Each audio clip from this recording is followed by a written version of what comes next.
Yeah, I understood, yeah.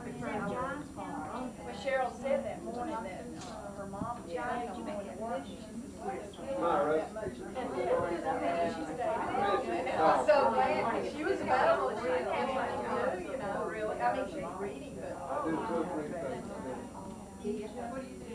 Well, flour, you're supposed to put it all 3 cups, and you're supposed to step it 3 times. And There are a lot of people who say. the egg white, you separate your eggs. The egg white, you do them step, and then add a tablespoon of sugar out of your sugar. So, put that in the sugar rush, the egg white. See, that gives that crust that comes up over the top.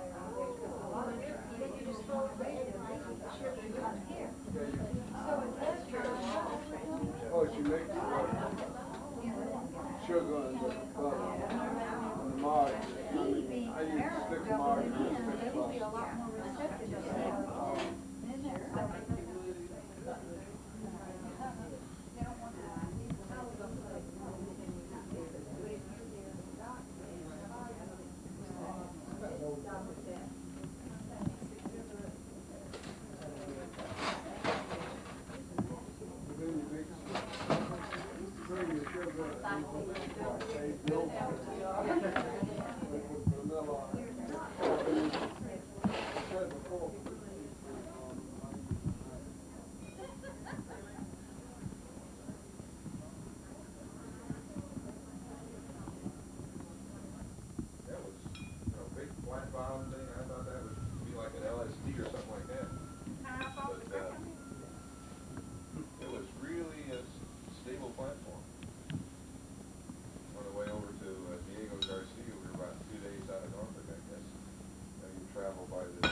No, okay. Like that, that's what it is, the pine beetle. How far or how infested is it back through there? Do you know, or have you seen? Well, the report that prompted us to write you came from an aerial flight. They flew over with an aerial photograph, and they plotted it on the, on the map, and then went to the tax office and went to their maps, and that's how we located it. You can see it starting to move. Well, it's been moving off. It's an active spot. By active, we mean you've got the dead trees, and you got some red, and then you move into some that's turning yellow, and then you go out and pick up pitch tubes and boring dust and all on the green trees. And that's how you tell that's in the way it's moving. The green trees are at the back. These beetles kind of move with the wind currents and that kind of thing. So when you got an active spot with all those red tops and faders and green infested trees, you can get an idea of which way it's moving. That's why I attribute it to being kind of like a fire, because you know this, we're talking over a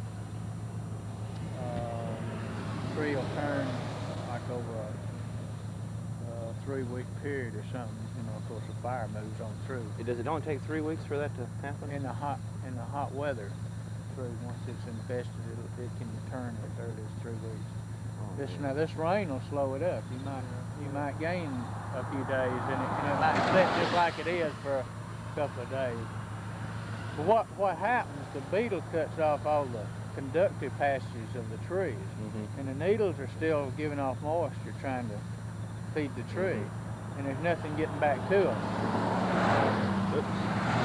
So the hotter the weather is, the quicker they're going to turn, because they're giving out more moisture and not getting anything. So it doesn't really say that slows down the beetle, the weather. It just says it slows down the turning the green from right. The cold weather will stop the beetle activity. Of course, it's like any other cold-blooded organism. Yeah. As the temperature goes down, its activity will slow up. There's a maximum range it operates in, you know, like from they say they'll start becoming a little active when you get above about 45, 48 degrees, but it's real sluggish. But then as you get on up in the 80s and 90s, they really start turning it on. Of course, then you're talking about at least 2 more months of activity, at least that much. The weather, like Winston said, is going to determine it. But we figure at least, I think we might have got a little newsletter. They figure at least 2 more months. Right. So you know they can do a lot of damage in 2 more months. They're not working as hard this morning as they did a few weeks ago when it was 8. Now they say that if it goes on up past 100, you know, like 105 or whatever, then it starts going back the other way. But we've had all summer, we just had maximum operating range for those rascals. You know, between the 80s and the 80s and 90s. What was your suggestion on what to hit and how to do it and what type of... Let me get you a little brochure. You can carry it with you.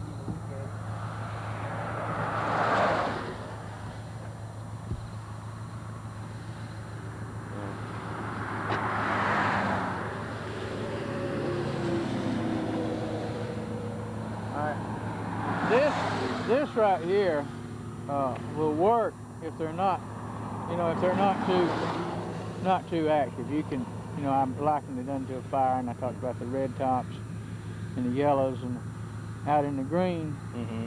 But we've been finding really if you can find somebody that'll, you know, cut a good bit of you know, delineate out the area. Now, if they're skipped all through your stand, you might as well cut the whole stand, and we're not real sure of what. Yeah, and it's the way he talks is possible.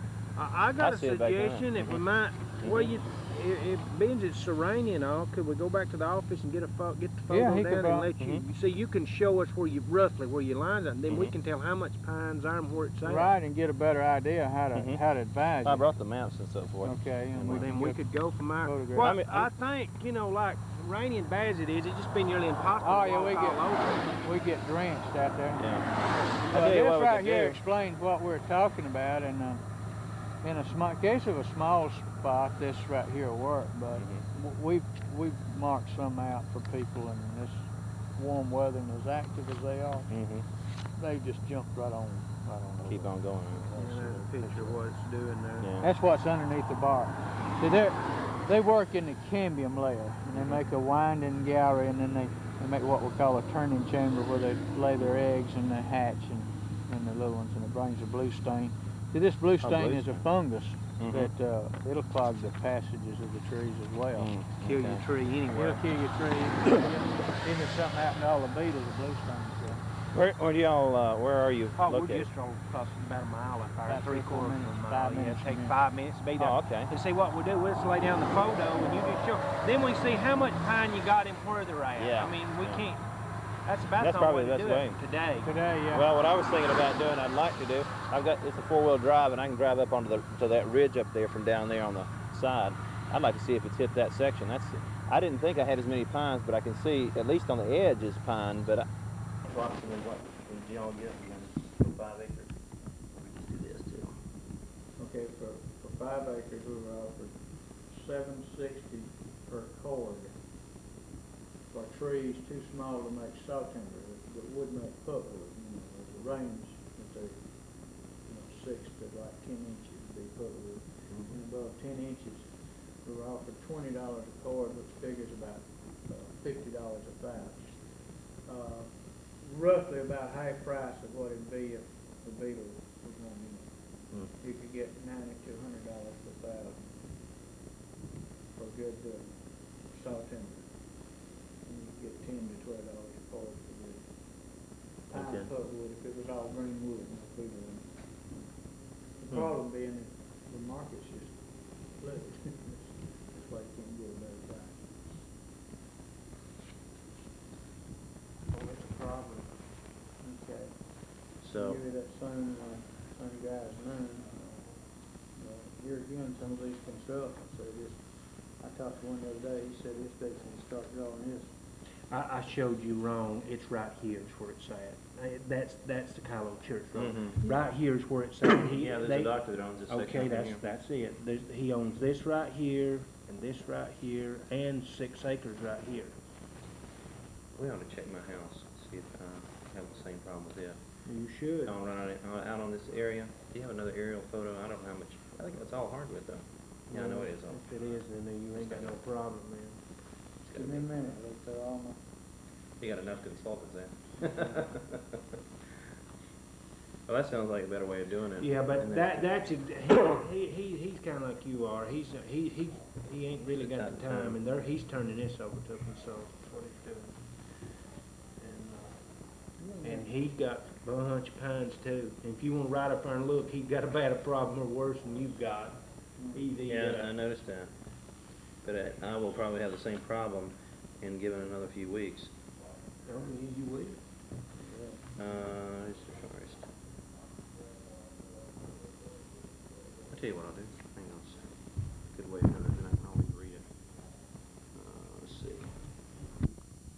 Makes it a good way to keep a card and yet to be able to read a card. And Kerry, he operates out of his house. You might get him today since it's raining, but you'll get his mother or dad, and he'll call you back or whatever.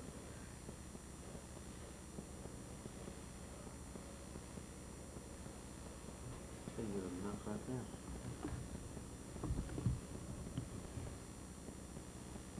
Kerry's a young forester, and he's at one time worked with us.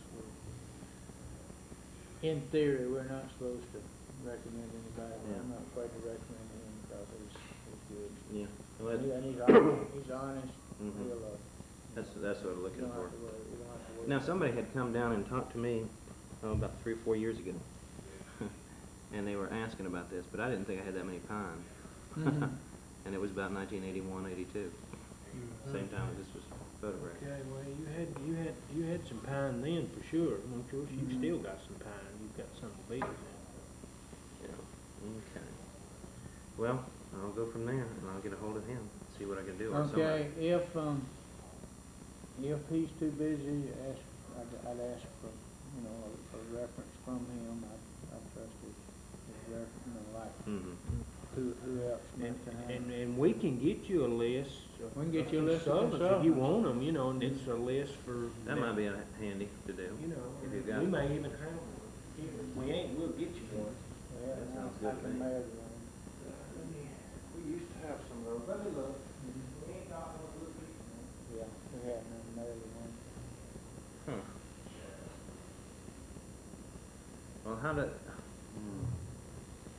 Consultant usually goes out and finds the trees for the pulpwood people, or at least... No, the consultant, he won't go out soliciting business. He's a professional, same as we are. Most he had a registered number there and all. He's under the same auspice as we are. And he'll wait. He wouldn't do anything until you call him. Once you call him, he'll go out and survey the... Well, he'll probably want to meet with you and talk with you. And when he decides that he can help you, then he'll start with his sources, and probably his best source would be the same guy right here. Same right here. Part of the cost of operating is moving the equipment and machinery onto the property. Mhm. And somebody's gotta come from Canton or